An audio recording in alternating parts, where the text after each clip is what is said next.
वर्तमान आलोचना करवा कविताटी देखी नहीं केते दिनु खंडगिरी। तो पिला माने वर्तमान आरंभ करवा पद 1। देखी नहीं केते दिनु खंडगिरी इतिहास जार अंके अंकित अमर अक्षरे नीरव गंभीर गाएजी उत्कल गौरव गीत। किए कहते पंडित गोपबंधु दास कहते जे से बहु दिन है खंडगिरी दर्शन करना खंडगिरी देखी ना जार कोଳରେ इतिहास लिपिबद्ध हो रही अंकित हो रही इतिहास प्रत्येक कारुकार्य प्रत्येक घटनावली जे कि सबुदिन अमर हो रही है से उत्कलर समस्त गौरव गाथा जी बहन कर रही खंडगिरी से खंडगिरी को सी बहुत दिन है दर्शन करना से कहते देखी ना केते दिन खंडगिरी इतिहास जार अंकी अंकित अमर अक्षरे नीरव गंभीर गायजी उत्कल गौरव गीत। उत्कलर प्रत्येक गौरव गीत को जी अक्षरे अक्षरे गान करुछि जी अमरत्व लाभ कर दंडायमान हो रही इतिहास जार अंकरे अंकित हो रही जार कोଳରେ अंकित हो रही से खंडगिरी को से देखि पारु नाहंती बहुत दिन है से देखा जाई नाहंती। द्वितीय पदरे कौन अच्छी पढ़े एवं मने प्रथम यौवने सुषमा पिपासा भाव उन्मादे खंडगिरी श्री देखि नेत्र भरी चिंता निमगने बसिली पादे। पुणी कहते कवि जी तांकर वर्तमान मन पड़ुछि मन रखी तो पिले वर्तमान अवस्था से अच्छी एवं से भावुंट कल्पना चक्षुरी से कौन कहते कौन भावुंट पढ़े एवं मने प्रथम यौवने यौवनर अर्थ कौन पिले यौवनर अर्थ होची युवावस्था बा तरुण अवस्था तांकर मने पड़ुछि से युवावस्थार कथा कौन सुषमा पिपासा भाव उन्मादे खंडगिरी श्री देखि नेत्र भरी चिंता निमगने बसिली पादे। जेतेबेले से बाल्यवस्था कौन करते प्रथम कर यौवन अवस्था जेतेबेले से खंडगिरी को जाइछंती खंडगिरी से सौंदर्य को से देखि कौन करछंती पिला माने पीबार इच्छा पिपासा एठारे से कौन पिउछंती सेमती किछि नुहे। जेतेबेले से प्रथम यौवन अवस्था से जाइछंती खंडगिरी को दर्शन करबा पई खंडगिरी से समस्त सौंदर्य राजगुड़ी को देखि तांक मन में विभिन्न प्रकार भाव उन्माद सृष्टि होता है भाव जात होता है तार दृश्य को देखि सी भाव विहलित हो पड़ती तार दृश्य को सी खूब आनंद सहकारी उपभोग मध्य करछंती एवं से दृश्य को देखि सी स्तब्ध हो जाइछंती एवं से कौन करछंती से कहउछंती तांकर वर्तमान समय से कहउछंती जे मु जेतेबेले बाल्यवस्था थी यौवन अवस्था थी सेतेबेले मु सही खंडगिरी को दर्शन करने को जाइଥିଲି एवं तार सौंदर्य बहुत मनलोभा थिला एपरि भाव में तांकर वर्णनाटी एठी रही। तो से वर्तमान से समस्त कथा भाभी भाभी कौन करछंती ना बसी पड़िछंती। तो तृतीय पदे कौन अच्छी कल्पनार पोते काल प्रतिश्रुते भासी देखिली मुज्ज्वल छवि इतिहास जार न करे प्रचार चिंता नाहांती जा काव्यर कवि। देख पिले कौन कहते कल्पनार पोते काल प्रतिश्रुति पिला माने समुद्र रे जेतेबेले जहाजटी जाउथाय जहाजटी गला बेले समस्त यात्री माने आग को देखि थांती आगर सौंदर्य को देखि थांती पछ गुंजा दियंती नै पछ को केते देखि न थांती अर्थात पछ को देखिथिले मध्य सेतिकी पछर सौंदर्य को उपभोग करि न थांती तो पछर कथा पछरे भूली जाई आगको जाई थांती। कहबार उद्देश्य एठारे कल्पनार पते कल्पना चक्षुरे से कौन करछंती जो समय अविराम गति चली जाउछि समय को किए अटकाई रखि पारिबो नाही बुझेला पिली। तो कल्पनार पोते माने कल्पना समय कालचक्र कौन होची इतिहास लिपिबद्ध हुई जाउछि। तो से कल्पना चक्षुरे से समस्त अतीत को मने पकाउछंती किए कल्पना चक्षुरे भावराइजरे हजी निजर समस्त अतीत घटनावली को मने पकाउछंती कवि पंडित गोपबंधु दास। तो से अतीत जो समस्त सौंदर्य राजी गुड़िक था कौठारे ना खंडगिरी जेते गुड़े सौंदर्य राजी गुड़िक जो सुंदरता थिला खंडगिरी से ही समस्त सुंदरता को इतिहास कौन कर प्रचार करूना इतिहास जार न करे प्रचार से कहते कल्पना चक्षुरे अतीतर से समस्त कथा को से समस्त सुंदर छवि को से भावी कहते इतिहास कौन करूना तार प्रचार प्रसार करूना आ चिंता नाहांती जा काव्य कवि अर्थात चिंती नाहांती जा काव्य कवि आम कहीपर जो कवि माने वर्तमान कवि माने कौन करती काव्य कविता विषय स्थानित करूना खंडगिरी विषय बुझेगा। तो परवर्ती पद आम देखा पिला माने कालर प्रभावे जनस्मृति पटु रूपरेख जार लिभिछि आजी कलिंगर सही अतीत विभव ऐर खालबेल किरती राजी। कालर प्रभाव जनस्मृति पटु पे स्मृति कहले आम समस्ते जाचु स्मृति कहले आम मन रखा कौन जिन को आम गोटे मन रखा तो स्मृति पटु माने कहले जी कि सब जिनस को मन रखी था केवे भूलेनी आम कहीपर एकाथर जदि जड़े पाठ पढ़ुची से पाठ को सबुदिन से मन रखा भूली पार ना तो एमती गोटे दृश्य को देखीदे आम से दृश्य को केवे मन भूली पारा ना आम से जिन गुड़ आम कहीपर स्मृतिपटु हिसाब से नहीं पार तो कालर प्रभाव जनस्मृतिपटु रूपरेख जाई जार लिभिछि आज कलिंगर से ही अतीत विभव और खारवेल किरती राजी महामेघवाहन आम जाचु खारवेल विषय आम जाचु किरती कहले कीर्ति पद्य रूप अच्छी तार गद्य रूप कीर्ति हे तो खारवेल जिते समस्त कीर्तिराजी गुड़िक अच्छी से ही आमर खंडगिरी पहाड़ रे से समस्त खंडगिरी से सौंदर्य सबकि आज हजि जाइए लिभि जाइए कहले अत्युक्ति हे ना क्या प्रभाव कालर प्रभाव आम जाचु समय अविराम गति चली समय क्या अपेक्षा करे ना तो कालर प्रभाव सबकि आज कौन हो लीन हो जाइए लोक मान मनरू लोक मान हृदय तार रूपरेख खंडगिरी रूपरेख आज हजि जाइए लिभि जाइए तो कलिंगर से अतीत विभव जो सौंदर्यटी अच्छी कलिंगर उत्कल जो सौंदर्यता थिला खंडगिरी जो सौंदर्य को बहन करुला खारवेल जो महान कीर्तिराजी थिला सबकि आज लुप्त होगा लगलानी तार सौंदर्यता आज हरैवा बसलानी क्या प्रभाव कालर प्रभाव बुझेगा तो देख परवर्ती पदरे अच्छी बाजी वीर बाजा कहीं रणसज्जा कहीं बा लगी गुप्त मंत्रणा दूर देश दूत विजय वार्ता घेनी आसी करे छामुरे जना बाजे वीर बजा एठे कवि ये प्रत्येक जिनस पे जहाँ एठारे आम आलोचना करूँ प्रत्येक जिनस को कौन हो कवि निजे निजे से तांकर कल्पना चक्षुर से कौन कर भावुंट मन रखी तो कल्पना चक्षु तो से पुणी भाई कौन ना बाजे वीर बाजा अतीत कौन होता वीर बाजा बाजुला कौन से युद्ध क्षेत्र को किए जाऊला किए जब जययुक्त कला कि जयलाभ कला से समय वीर बाजा बाजुला रणसज्जा युद्ध क्षेत्र को गले किपरि भाव में आम युद्ध करवा तार रणसज्जा चली गुप्त मंत्रणा विभिन्न प्रकार गुप्तचर मान रोते जो मैंने एठाकार कथा से प्रकाश करुले सेठिकार कथा एठी प्रकाश करुले यहीपरि भाव में गुप्त मंत्रणा देवाक लगुले कहीं दूर देश दूत मैंने आसुले जो मैंने कि विजय वार्ता प्रदान करुले ये समस्त जिनिस गुड़िक अतीत देखा मिलूला वीर बाजा रणसज्जा जो कहली वीर बाजा रणसज्जा गुप्त मंत्रणा दूतर विजय वार्ता ये प्रत्येक जिनस गुड़िक आम प्रत्येक जिनस अतीत देखा मिलूला यही कलिंग अतीत देखा मिलूला तो से कथा वर्णना कर समस्त जिन गुड़िक आसिकी समस्ते आसिक छामू सामने कहते छामू कहले राजा सामने समस्ते जनाऊे समस्त जिन गुड़िक वीर बाजा बाजुला रणसज्जा होता गुप्त मंत्रणा मान गुप्तचर मैंने आसिक कहते दूर देश दूत मैंने आसी निजर विजय वार्ता प्रदान करुले ये समस्त जिन आसिक क्या सामने राजा सामने कहते ये विषय कहते तत्पर पुणी कहते कौन ना श्रमण सन्यासी दले दले बसी चाली अच्छी कहीं तत्व विचार गंभीर निर्घसे लोकोपदेशे कहीं अहिंसा धर्म प्रचार बुझीला श्रमण सन्यासी पिला माने श्रमण सन्यासी कहले कौन ना बौद्ध भिक्षु है श्रमण सन्यासी आम कहले बौद्ध भिक्षु को बुझा बौद्ध सन्यासी से माने कौन करुले ना दले दले एकत्रित भाव में गोटे गोटे दल होकर बसुले कौन से निर्दिष्ट स्थान में बसुले हुए तो से खंडगिरी पहाड़ कथा कहुँ खंडगिरी पहाड़ में बसुले से माने कौन करुले ना विभिन्न प्रकार तत्व आलोचना करते तत्व कथा उपर आलोचना करते विचार करते किए मैंने ना श्रमण सन्यासी बौद्ध भिक्षु मैंने से मैंने एकत्रित बसी समस्ते कौन करते तत्व कथा विचार करते आलोचना करते गंभीर निर्घसे गंभीर स्वर से मैंने कौन करते लोक मान उपदेश दौले कहीं अहिंसा धर्म प्रचार आउ से कौन करते अहिंसार धर्म प्रचार करते मन रहा जे श्रमण सन्यासी दले दले बसी चाली अच्छी कहीं तत्व विचार कौ कौ जगार बौद्ध भिक्षु मैंने एकत्रित भाव में बसी से तत्व विचार कर समय गंभीर स्वर में कौन करते लोक मान उपदेश दौले अहिंसा धर्म प्रचार करने उपदेश दौले परवर्ती पद आलोचना करवा पिला माने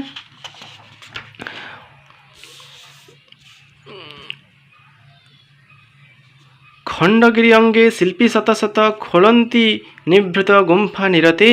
कहीं गुप्तचर राज्य समाचार एकांते जनाए निरूपपुरते सप्तम पदरे आम देखला खंडगिरी अंगे शिल्पी शत शत खंडगिरी अंगे कहले कौन पिले खंडगिरी शरीर तार अंग प्रत्यंग तार बक्षर आम कहीपर ସେଠାରେ କ'ଣ କରନ୍ତି କେଉଁମାନେ ନା ଶିଳ୍ପୀ ମାନେ ଶତ ଶତ ଶିଳ୍ପୀ ଶହ ଶହ ଶିଳ୍ପୀ ମାନେ କ'ଣ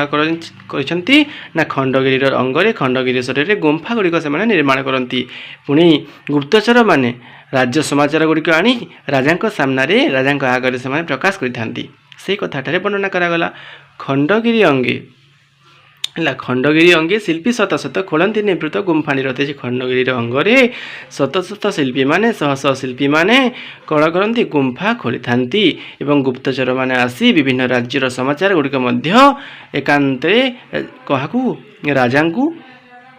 ଜଣାଇଥାନ୍ତି। ଏ କଥା ବର୍ଣ୍ଣନା କରାଯାଇଛି। ପରବର୍ତ୍ତୀ ପଦରେ କଳ୍ପନାର ନେତ୍ରେ ଏହିପରି କେତେ ଦିଶେ ଚିତ୍ର ଖଣ୍ଡଗିରି ଶରୀରେ ବିନଷ୍ଟ ସର୍ବସ୍ୱ ବୃଦ୍ଧ ଖଣ୍ଡଗିରି ବିରକ୍ତ ପରାଇ ଉଭା ଗମ୍ଭୀରେ। କବିଲେ କ'ଣ କହିଲେ ଯେ ଏହି ଯାହା କିଛି ଆମେ ଆଲୋଚନା କଲା ପୂର୍ବରୁ ବର୍ତ୍ତମାନ ଯାହା କିଛି ଆମେ ଆଲୋଚନା କରିଛୁ ପ୍ରତ୍ୟେକ ଜିନିଷ କଳ୍ପନା ନେତ୍ରରେ କଳ୍ପନା ଚକ୍ଷୁରେ କିଏ ଦେଖୁଥିଲେ କିଏ ଭାବୁଥିଲେ ନା ପଣ୍ଡିତ ଗୋପବନ୍ଧୁ ଦାସ କବି ଭାବୁଥିଲେ। ତ ସେ କହିଲେ ଯେ କଳ୍ପନା ନେତ୍ରରେ ଏହିପରି କେତେ ଦିଶେ ଚିତ୍ର ଖଣ୍ଡଗିରି ଶରୀର ଖଣ୍ଡଗିରିର ଶରୀରର କଥାକୁ ସେ ଭାବିଛନ୍ତି ଏବଂ ଏହିପରି ଅନେକ ଗୁଡ଼ିଏ କଥା ମୁଁ କଳ୍ପନା ନେତ୍ରରେ କଳ୍ପନା ଚକ୍ଷୁରେ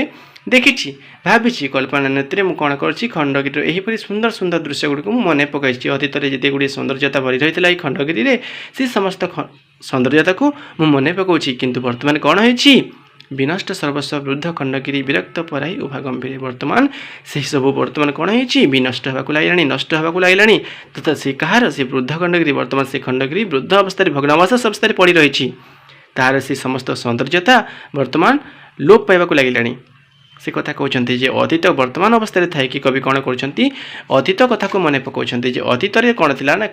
ଅତୀତରେ ଖଣ୍ଡଗିରିର ଅବସ୍ଥା କ'ଣ ଥିଲା ଖଣ୍ଡଗିରିର ସୌନ୍ଦର୍ଯ୍ୟତା କେତେ ଥିଲା ଲୋକମାନେ କେତେ ପସନ୍ଦ କରୁଥିଲେ ତାହାର ପ୍ରତ୍ୟେକ ଜିନିଷ ସେ ମନେ ପକାଉଛନ୍ତି। ଏବଂ ବର୍ତ୍ତମାନ ଯେତେବେଳେ ସେ ତାଙ୍କର କଳ୍ପନା ରାଜ୍ୟରୁ ବାସ୍ତବ ରାଜ୍ୟକୁ ସେ ଫେରି ଆସିଛନ୍ତି ବାସ୍ତବତାକୁ ସେ ଫେରି ଆସିଛନ୍ତି ସେ ଦେଖିଛନ୍ତି ସବୁଆଡ଼େ ବିନଷ୍ଟ ସର୍ବସ୍ୱ ସବୁକିଛି ନଷ୍ଟ ହୋଇଯାଇଛି କେବଳ ଭଗ୍ନାବଶେଷ ଅବସ୍ଥାରେ ଖଣ୍ଡଗିରିଟି ପଡ଼ି ରହିଛି ତାର ସୌନ୍ଦର୍ଯ୍ୟତାକୁ ଆଡ଼େ ଉଭେଇ ଯାଇଛି। ଏହି କଥା ସେ କହୁଛନ୍ତି। ପରବର୍ତ୍ତୀ ପଦରେ ସେ କହିଛନ୍ତି ମହାକାଳନୀରେ ବୁଦ୍ବୁଦ୍ ପରାଏ ଯାଇଅଛି ମିଶି କଳିଙ୍ଗ ଭୂତି କଳିଙ୍ଗ ସନ୍ତାନ ଭୁଲିଛନ୍ତି ଏବେ କଳିଙ୍ଗର ନାମ ଗୌରବ ସ୍ମୃତି। ପୁଣି କହିଲେ ଯେ ମହାକାଳନୀରେ ବୁଦ୍ବୁଦ୍ ପରାଏ ଯାଇଅଛି ମିଶି କଳିଙ୍ଗ ଭୂତି କଳିଙ୍ଗର ସମସ୍ତ ସୌନ୍ଦର୍ଯ୍ୟ ଗୁଡ଼ିକ ସବୁକିଛି କୁଆଡ଼େ ହେଇଛି ଏହି ମହାକାଳରେ ଅତୀତରେ ମିଶିଯାଇଛି। କଳିଙ୍ଗର ଯେଉଁ ସୌନ୍ଦର୍ଯ୍ୟତା ଅତୀତରେ ଯେଉଁ ସୌନ୍ଦର୍ଯ୍ୟ ଥିଲା କଳିଙ୍ଗର ସେହି ଖଣ୍ଡଗିରି ପାହାଡ଼ ଯେଉଁ ସୌନ୍ଦର୍ଯ୍ୟତାକୁ ବହନ କରୁଥିଲା ତାର ପ୍ରାକୃତିକ ପରିବେଶ ଯେତେ ସୁନ୍ଦର ଥିଲା ସେ ସମସ୍ତ କଳିଙ୍ଗର ସୁନ୍ଦରତା ଗୁଡ଼ିକ ଐଶ୍ୱର୍ଯ୍ୟ ଗୁଡ଼ିକ ସମ୍ପଦ ଗୁଡ଼ିକ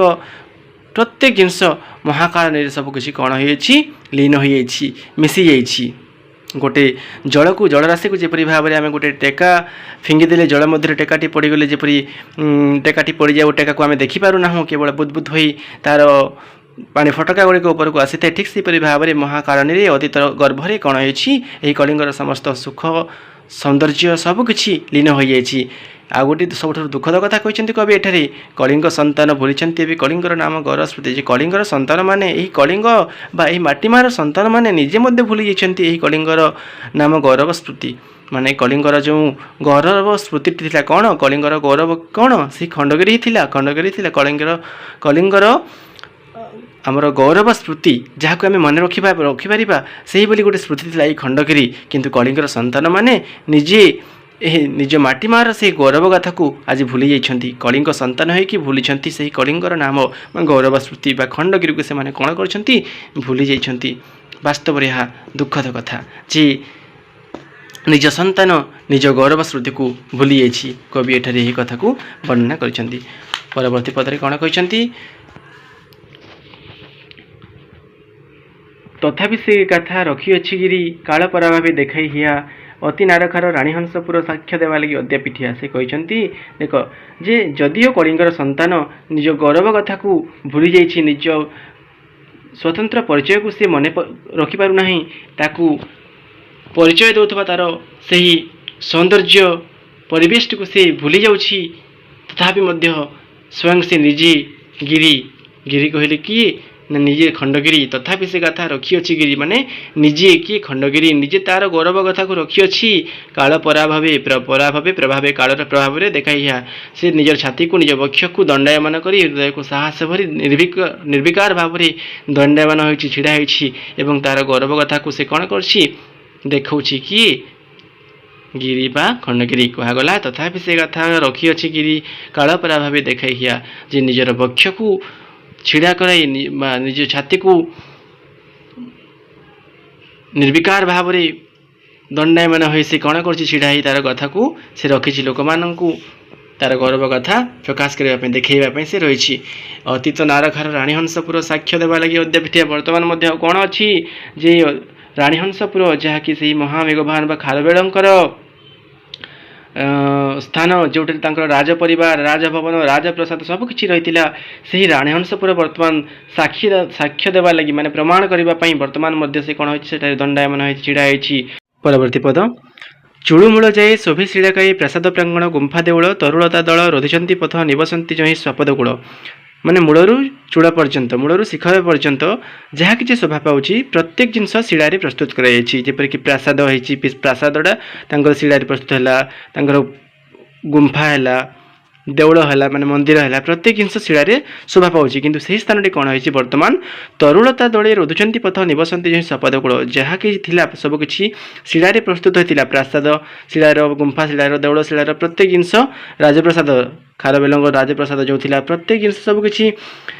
शिड़ारे प्रस्तुत होता किंतु से समस्त स्थान गुड़िक बर्तमान गछलतारे भरी जाइए जहाँकि से पथ को रोध कर पथ जावाक बाधा दौरान तरुलता दल रोधिचंती पथ सबकि से बाटरे रोकुचंती तो जहाँफल से स्थान बर्तमान कहार स्थान होती निवसंती जो स्वापद कूल बर्तमान से स्थान में स्वापद कूल मैंने बसवास कले हिंस जंतु मैंने बसवास कर स्थान में विराट अट्टालिका गुड़िक थिला गुंफा मंदिर थिला प्रत्येक से स्थान बर्तमान हिंस जंतुकर बसवास स्थली हो जाइए तरुलता से रोधन कर स्थान को से जीवाकू देना गछ गुड़िक बहुत ही पथरोध कर परवर्ती पदरे हम देखा पथप्रांतवासी साधुधर्म बेसी कहती अद्भुत बहु कहानी देखाती श्रोता को प्रत्यक्ष प्रमाण केते जिन्न श्रुति कठाऊ आनी से मैंने कौन कर पथप्रांतवासी सेठारे जो खंडगिरी जो मैंने रही पथप्रांतवासी किंबा अन्य साधु माने से समस्ते कौन कहते से खंडगिरी विभिन्न प्रकार कथा अद्भुत कथा गुड़िक बहन कहते से पथप्रांतवासी साधुधर्म बेसी कहती अद्भुत कहानी देखाती श्रोता को प्रत्यक्ष प्रमाण केते जिन्न श्रुति कठाऊ से अन्य लोक मान श्रोता मानू से पथप्रांतवासी साधु माने विभिन्न प्रकार कथा कही था दरकार पड़े से कौन कर श्रोता को प्रत्यक्ष प्रमाण देवाई जीर्ण श्रुति कठाऊ आणिकी देखा खंडगिरी विभिन्न ऐतिह्य संपर्क से वर्णना कर परवर्ती पदरे हम देखा तापस साधक अद्यापि अनेक निबिड़ अंधार गुहा गरभी लुचि रही गरीब निशिथि शुणा जाए संगीत नभी कौन कहगला तापस साधक अद्यापि अनेक निबिड़ अंधार वर्तमान अनेक तपस्वी मैंने अच्छा जो मैंने कि निबिड़ अंधकार भितर से गुंफा मध्य रही खंडगिरी गुंफा गुड़िक से कौन कर अनेक तपस्वी वर्तमान अच्छा जो मैंने लुचि रही गभीर निशिते राति अर्धरे निशार्धरे कौन कर शुणाए शुणा मिले कौन शुणा मिले संगीत नभी अर्थात तापस साधक अद्यापि अनेक निबिड़ अंधार गुहागरे लुचि रही गभीर निशिते शुणा जाए संगीत नभी जे से खंडगिरी अनेक तपस्वी मुनि ऋषि मैंने रही वर्तमान जो मैंने कि अंधकार राति मंत्र उच्चारण करते संगीत गुणगुण गान करते जहाँकि महाकाश आकाश मार्ग शुणा मिली था राति अधरे परवर्ती पदरे कहते शुणी मुनि जे कहती से तेजे पथिक बदने देखी संशय नुहे ता विचित्र बाह्य विश्व मात्र प्रतिफले नर निज हृदय जे कवि कहते मु शुणी ए कथा बड़ विचित्र नुहे किंतु जो लोक मैंने विश्वास करुँच सत्य जो लोक मैंने विश्वास करूना मिथ्या तो कहते जे जो भाई भाव विचार कर जो भाई देख ताकू सेमती लगे से कहते यह केते लोक सत्य हुए केते लोक मिथ्या होता है तेणु यह विचित्र कथा नुहे विश्व समस्त भिन्न भिन्न दृष्टि रही जी जो दृष्टिकोण देखिबो ताकू सेमिति लागिबो जार चिंताधारा जेमिति ताकू ठीक सेपरि भाव में प्रतिफलित हेबो यही प्रत्येक जिनस वास्तव में एठारे कवि कहते शुणी मुनि जी कहती से तेजी पथिक